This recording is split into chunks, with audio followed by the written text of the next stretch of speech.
Ayan I guys, si think Julia kulang ang tissue. Montes Kailangan as namin ng towel. Ana Sarmiento. Ako dito si Ana Sarmiento. Isa akong Abangan teacher. natin, Ako yung guys. tipo Ayan, ng sa tao. March 3 na, May guys, wall sa because ang Pride daming Bida. takot magmahal, takot Wow. reject.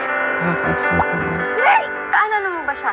Hindi lang daw tissue, dapat towel lang daw. Tinuturing ko yung project na gift. Gift siya sa akin. Paiyakan Yung naman, di project ba, hindi panay siya special action na sa kasi Pride. maganda yung Ayun, proyektor naiiyakan. dahil regalo to ni Sir Deo. But because marami siyang na-heal din sa akin. Kailangan nating makakilala ng grace na Ang iligtas din. Uy, Ana, mga teachers Batikan tayo. talaga. Hindi natatapos sa pagtuturo yung obligasyon natin. Lagi ba nilang ginagawa yan sa'yo? Naku, marami po silang dapat abangan kasi bilang Pilipino tayo mapagmahal. Pero sa pagmamahal na yun, maraming kaakibat na takot, lungkot, saya. So dito, ma-appreciate mo ang life dahil ang daming lesson na ibibigay.